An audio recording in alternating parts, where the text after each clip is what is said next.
Welcome to SportsBeat KC, the Kansas City Star Sports podcast presented by Underdog. I'm Blair Kirchhoff.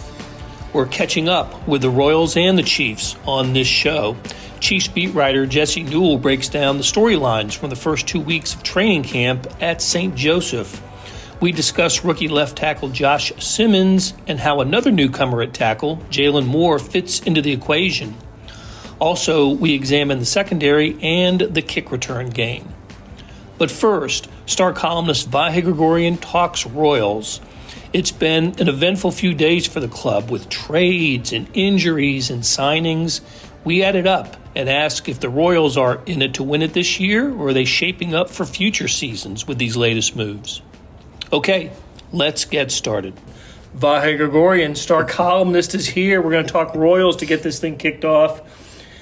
And question for you, Vahe, is with all the moves and the developments that the Royals have experienced in the last couple of weeks, maybe even less than that, what does it indicate about the Royals' position in the playoff race? Well, there's so much ebb and flow and churn. What a weird, wacky week for them, because whatever their philosophical leanings have been, they were all a little skewed by the Jack Caglione injury, by now the Chris Bubic injury. So there's a lot to interpret in this, but the broader reasoning, I think, is sort of exactly what we might have surmised the last few weeks. They are not retreating. As of now, as we speak today, the boldest move was not a trade, but it was a monumental move nonetheless. It was to not make Seth Lugo a chess piece and I think you could say jeopardize whatever potential they have remaining this season, but also to be able to preserve the next couple seasons with this bedrock of the team. And I think, I wouldn't say it came out of the blue. I think it was clear a couple weeks ago the Royals had some thoughts about this, that maybe not that they could make the deal now, but that they could do this with Seth Lugo. But to flip that switch, I mean, that's dramatic, and it's I think a great message to the team that there's staying the course basically. And one little side point about that yesterday that was also interesting to me was when Seth was conducting his news conference with J.J. Piccolo, the general manager, Bobby Witt Jr. and Michael Wacha came in the back of the room, and it wasn't silliness. I mean, they were in there because they were appreciating the moment. So I think a lot good from that. And it's been easy to be cynical about the Royals over the years with 3 postseason appearances since 1985.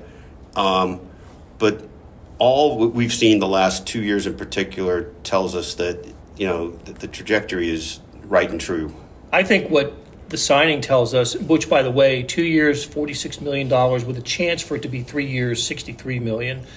I think what the signing tells us is if the Royals are within sniffing distance of a playoff position, they're going to go for it. Yeah. And maybe that's some muscle memory of an organization that is not, as you mentioned, 3 playoff years since 1985, one of them being last year, and they got a taste of returning to the postseason after a string of very unsuccessful years.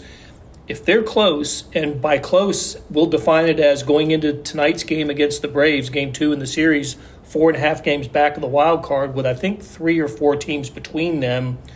They're going to, they're not going to retreat, to borrow your word. They're going to go for it.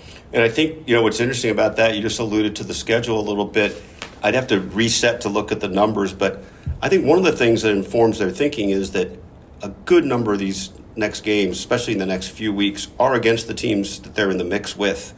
So it's an interesting, even intriguing aspect of their sort of self-image here is like, well, we're going up against it. The reason we think we're in it is also we think we're going to, out-best these teams through this. So, one quick addition to the points we've both been talking about with the number of postseason appearances, obviously they wanted to ramp it up this year from making the postseason last year, and I think a lot of the offseason thoughts were about, now we win a division, that kind of thing. But I've thought all along that it's just vital to fans, vital to sort of the momentum of the organization, simply just to get back to the playoffs again. And I don't mean settle for that, but I do think that is part of their thinking too, that we don't want to sabotage the next couple of years for this cause, but it matters to get there this year, just as the organization tries to get traction with a lot of things. And keep in mind that in the history of the Royals, they've never had just a one-off playoff season. Yeah. They've always followed a playoff season with another one. So I don't know. Listen, that's just a statistical thing. It is a quirk in a way, but it's interesting. I don't think it informs their thinking at all, but it's back of the mind. Yeah, we do this. And I just brought it up. So front of mind now. Yeah. Well, as the Royals pursue a playoff position, they're going to do it with a couple of arms tied behind their back, sore arms, injured arms. The latest news is Chris Bubich is, fresh off his All-Star game appearance with a rotator cuff, left rotator cuff strain. He's on the IL, but he, as we know, he's done for the year. What a blow for the Royals, and he has delivered such a good season. He was probably a top 5 Cy Young guy until this happened. Yeah, you're not kidding. And also to think of all he's sort of gone through to get to this point. It was interesting in talking to Chris yesterday. Our Sam McDowell told me afterwards he thought I felt worse for Chris than Chris did because Chris seemed to be handling it so well.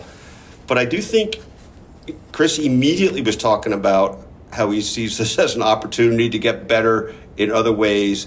Like he's flipped that switch, and I think that comes from some of the ups and downs he's been through. And I think also he's done enough now to know, or at least to believe, this season is who he is. And this is a speed bump, but this season is what he's got. And, sometimes that can, I think, really be a salve, if that's the right term, to help somebody through. One quick thing before I forget that I think you'll get a kick out of. So we got talking to I went to see Bob Kendrick yesterday at the Negro Leagues Baseball Museum, meant to talk about Ted Lasso filming there, but we got on a side conversation about Rich Hill. And last night's starting pitcher. Yeah, last night's starting pitcher. Is he 45? Is that right? 45. Yeah. Oldest player to start a game for the Royals. But naturally it led to a conversation about Satchel Paige. Yes. And Bob reminded me, I'd forgotten the story, that Satchel in his late 20s or so was having some issues with his arm, but he was somewhere in one of the barnstorming tours, and somebody came up with a potion of rattlesnake venom and gunpowder that they rubbed on his arm, and it never hurt him again. And I questioned Bob about the medicinal value of this, but he actually looked up like active ingredients in each of these things that he thinks might be a thing. So the Royals could use a batch of that. So the ingredients that are used today in certain remedies. I love when Rich Hill made his first start for the Royals several days before this one. He was in Chicago. He was against the Cubs, and like I said, he was the oldest starting pitcher for the Royals in their franchise history, but not the oldest starting pitcher for a Major League Kansas City team. That was, as you mentioned, Satchel Paige, who at either 58 or 59, nobody can seem to agree on the age, started a game for the Kansas City Athletics in 1965 to pitch 3 innings to qualify for his Major League Baseball pension. That's right. I forgot it wasn't just a gimmick. It was for that. I seem to recall that they had a rocking chair out for him in between innings, though. Right, Charlie O. Finley. I don't know that the Royals are inclined to do that for Rich Hill, but anyway, we make a light of it all. But it does speak a little to their quandary right now because, my goodness, they've had so many injuries in that starting rotation, and now you wonder how they're going to be able to hold that together. How are they going to piece it together at the end? I mean, they certainly will have Lugo, who, by the way, 52 career starts for the Royals, a 2.98 career ERA. So right now holds the Royals franchise record for career ERA for players of 50 or more starts, which is incredible. It's remarkable. He is he's a wonder to behold. He really is. He sure is. And so the injuries have piled up. Cole Reagan's probably the most talented of the Royals pitchers, on the shelf for a while, and I think I'm hearing mid to late August return for him. I think that's, I don't want to say optimistic track, but I think that is the track if, sort of nothing goes awry. Maybe more trending towards late August with some rehab starts perhaps in between a couple of those. So that probably is best case scenario for him. Michael Lorenzen out with a oblique strain. He'll need to take a rehab start before we see him again, but we don't think that one is terribly serious. That's my thought, that's more manageable and front loaded a little bit. I don't know the time frame, but I would think it's within the next 10 days to 2 weeks. And another one, a little under the radar, Daniel Lynch is still out with his elbow nerve irritation. And the reason that's significant is it's not just a bullpen arm, but he's been a spot starter. And when they have bullpen games, which they might need going forward, he's always a part of that. He's a multiple innings reliever. You're right, and he's sort of in times like this, right? The sort of the bridge guy that you could lean on, but. I don't know his time frame. So the Royals are going to have to come up with some solutions with with a rotation right now of Lugo, Noah Cameron, Michael Wacha, Rich Hill, I guess, for another start or two, and maybe a bullpen game. What are the other possibilities here? Dallas Keuchel, of 30, course. A mere 37. That's right. Who's with Omaha now? It was with Omaha, signed a few weeks ago. I don't really have a sense of where he is in terms of his ability to provide for this team. It is funny though. That would be, I think, at least the seventh All-Star pitcher on this staff this season. I hadn't thought about that. I think that's right, because the entire starting rotation, other than Noah Cameron, then Carlos Estevez and Dallas Keuchel. Keuchel would be, yeah. So, it's not all of them at once, unfortunately, and not all of them in their prime. Right, exactly. Well, additionally, the Royals, in addition to signing Lugo and making that bold statement, have added a couple of bats in the last couple of weeks with Randall Grichuk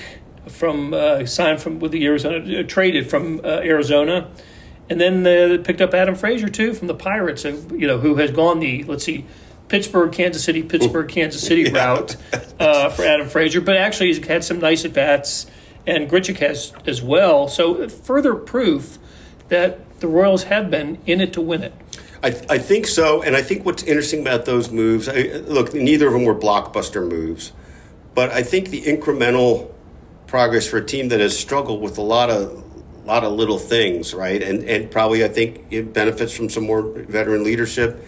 I think that they can kind of spackle in some places that do just enough more to maybe make some differences in, these very nuanced things that can throw a game off. All right, Vahe, great conversation as always, and we will talk again soon. Thanks, Blair. All right, we're going to take a break, and when we come back, you're going to hear from Jesse Newell from Missouri Western talking Chiefs. Take a swing at picking sports this baseball season with Underdog. Playing on their app is as easy as choosing higher or lower on players' stats. Get them right, and you could win up to 1,000 times your money. Sign up today using promo code KCSTAR to get a gimme pick as a part of your first cash entry, plus up to $1,000 in bonus credits when you deposit. Must be 18 plus and present in a state where Underdog Fantasy operates. Terms apply. Concerned with your play? Call 1-800-GAMBLER or visit www.ncpgambling.org. We're back on SportsBeat KC, the Kansas City Star Sports podcast presented by Underdog with Chiefs beat writer Jesse Newell. Jesse, the pads came on at Chiefs camp this week. The hitting has started, and I get a little better sense of the team when they're out there in something other than shorts and T-shirts, wouldn't you think? Yeah, for sure. And some of the biggest storylines that we're going to be talking about are ones from positions that are physical, that require strength and being able to hold up or go get the quarterback in positions where you need to use physicality and hit each other. So some of the guys like Josh Simmons, left tackle, Omar Norman Lott, defensive tackle, some of those guys we're not exactly sure about, who we have questions about, who the Chiefs might rely heavily on this season. We need to see those guys out there when it's more football-like conditions, and we've made it to the point in camp where we're definitely to that point. So Josh Simmons, left tackle, number 1 draft pick. He has – nothing's changed with him. He has been, as advertised, pretty solid and entrenched in the position, I'd say. There is no competition at left tackle. He is your left tackle. Very rare rotations with Jalen Moore getting in there now. It's a little tricky because they just started getting the pads on, and Juwan Taylor just returned as the team's right tackle here a couple days ago. So, I know Andy Reid, Chiefs coach, always talks about them rotating their guys, but on most of the things we've seen, it's been the left tackle is Josh Simmons, and it does sure seem like he's entrenched. And that might be news to people who haven't really followed it that closely, because we were out there for all those summer practices. That's when we saw Josh Simmons recover from that injury earlier than we thought he would, was out there quicker than we thought he'd be there. And every time we asked Andy Reid about him, he gave a positive update, said how he was working in the training room, how he was picking things up, how his physical movements were just different potentially than other guys that they'd had. And Matt Nagy raved about him as well. So, yeah, the continued stock of Josh Simmons just continues to go at a 45-degree angle up.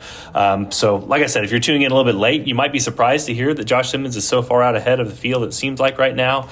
But that has been the case for a while, and nothing has changed so far in training camp. I'm sure there can be some hesitation there, because at this point last year we were talking about Kingsley Suamataia in a very similar position. And then obviously we know how the left tackle position turned out for the Chiefs later in the year. But this seems different with Josh Simmons based off the reactions to him and what coaches are talking about him. And we'll see how the rest of camp goes. But right now I'd be very surprised if he wasn't the starter game 1 for the Chiefs. It makes me wonder if Josh Simmons will get more snaps in the preseason than Kingsley Suamataia did a year ago. It was a handful, basically.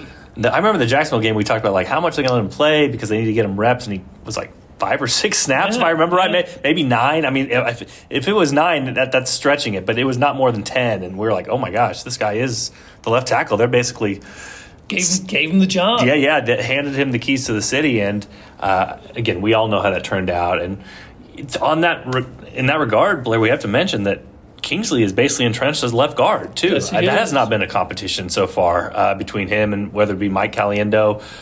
We figured maybe Hunter Norzad would figure in that, but he's been mostly a backup center for the Chiefs. So, yeah, we went into camp thinking that these are kind of the position battles that could be out there on the offensive line, but so far there has not been much indication that the Chiefs actually see these as battles. Now, the question becomes what you do with Jalen Moore, and I think the most obvious thing to do is the Chiefs were caught without a safety net last year with Kingsley, and that really derailed their whole season. And so you have Jalen Moore for 2 years. If he is the backup tackle, the backup left tackle, the backup right tackle, and then next year when they move on from Juwan Taylor and cut him, you could move him to right tackle. I mean, you're being very well paid to be a backup plan for the Kansas City Chiefs and potentially a starter next year. So that makes the most sense to me. But the fact they've rotated him at right tackle, who knows? Who knows how this thing is going to turn out, and potentially if there might be a battle at right tackle. I would not figure that with Juwan Taylor being $27 million against the cap this year, the second highest right tackle in the league.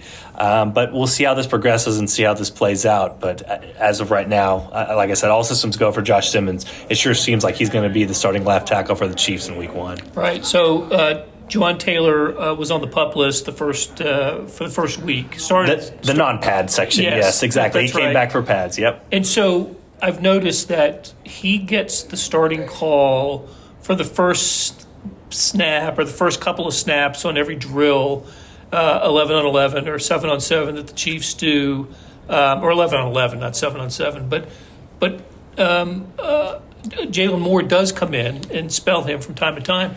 Do you see Moore being a swing backup? Could he back up both tackles? That's absolutely. Well, and also as I'm talking about here, it's interesting because if things go as maybe the perfect world for the Chiefs, it's Simmons at left tackle, Taylor at right tackle.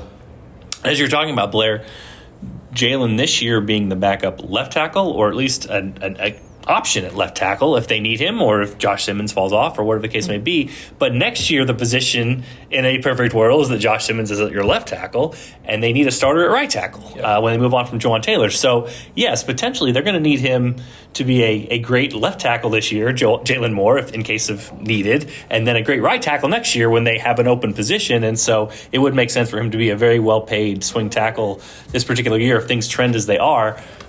Again, we'll see. I mean, I'm sure Jalen Moore didn't sign that contract thinking he was going to be a backup for the Chiefs this year, and there's still time for him to go out there and just earn some sort of spot, I'm sure, on that offensive line if he just performs the way that he believes he can perform. But like I said, worst to worst for the Chiefs, they're giving themselves multiple options at a position that obviously was a big problem for them at the end of the year. And, of course, there's Wanye Morris, who will back up at one of the tackles as well. Yeah, and he seems more comfortable at right tackle. So that again, kind of speaks to what Jalen Moore is to the Chiefs. Even if he doesn't start, could be a very valuable piece, because at left tackle they've given themselves two options, and two options is much better than the zero that they were kind of forced to put up with at the end of last year, forcing a left guard to go play left tackle.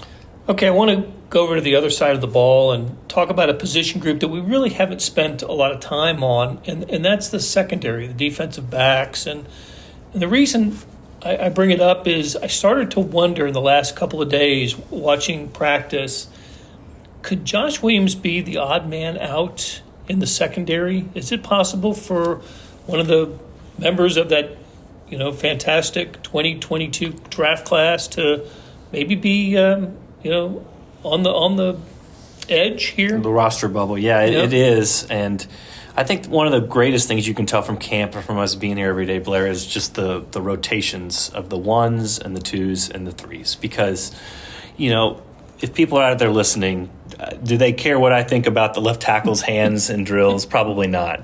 But I sure can tell who's with the first team. I can sure tell who's playing with Patrick Mahomes and who's playing with Chris Jones. And how they line up. And second team and all that. It's a pretty good indication of not what I feel about them, but how the Kansas City Chiefs feel about them. And they have to line them up in those ways because you want the most reps going to the top guys, the guys you figure are going to be on your team. And it has been, Josh Williams has been, with the threes quite a bit. And so it's a position where secondary, it's crazy. Pro Football Focus earlier this offseason ranked the secondaries out there, and the Chiefs were second in the NFL behind the Ravens, which I didn't really think about in those terms. But then I thought they do have a lot of depth there, and they did continue to give reinforcements, whether it was Christian Fulton in free agency or it was Noel Williams in the draft, by the way, who has been sneaking up and stealing some of those ones reps here lately, has kind of been emerging.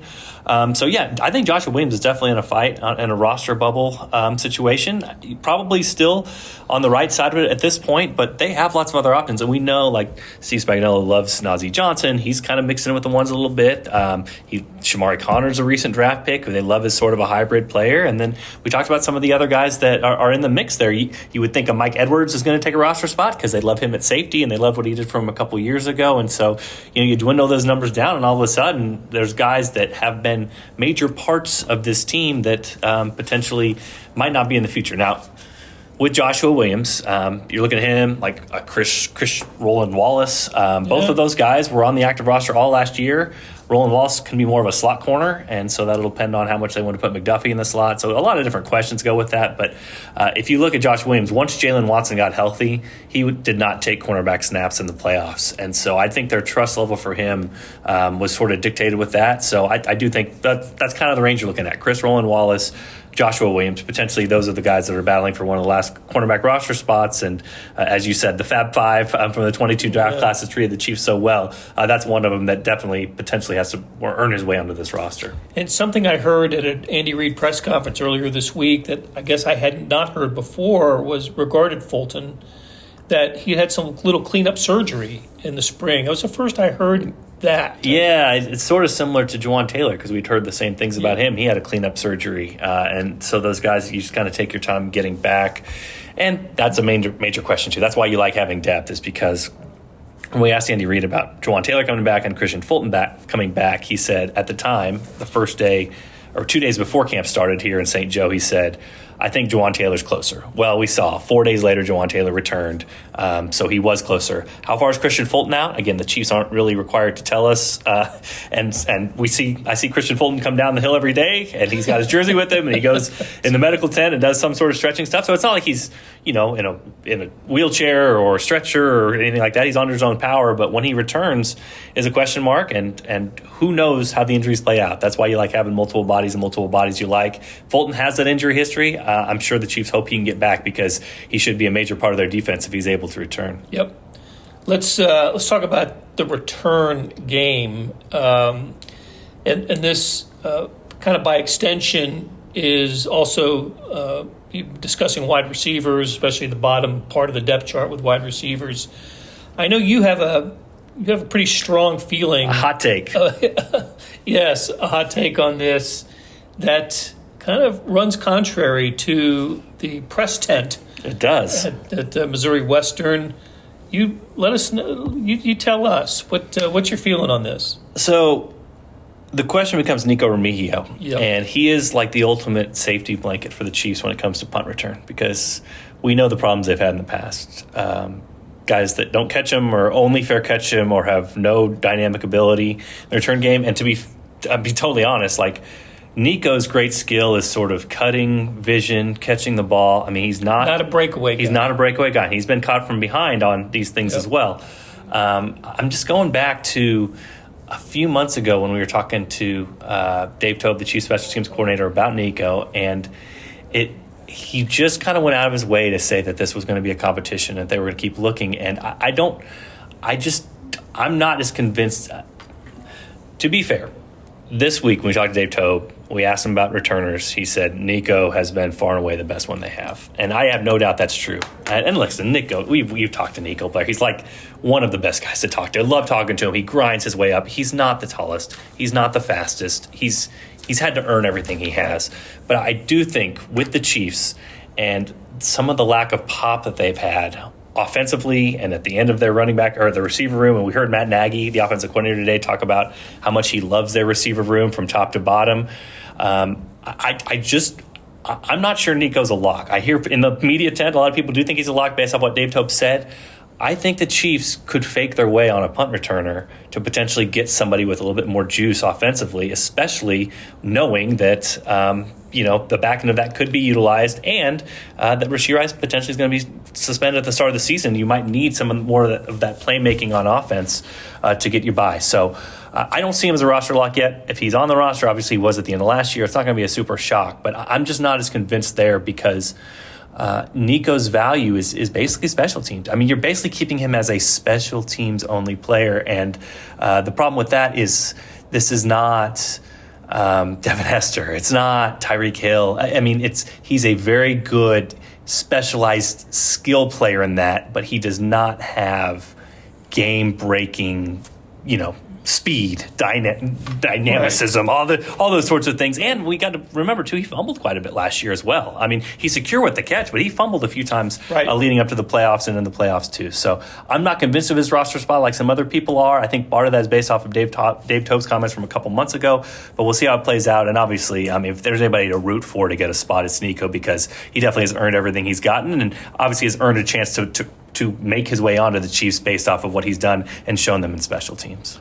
Well, and I'll make the case, believe it or not, for Sky Moore in that position. I think Sky, he's the number, right now, he seems to be the number 2 return guy, and I think this gets overlooked.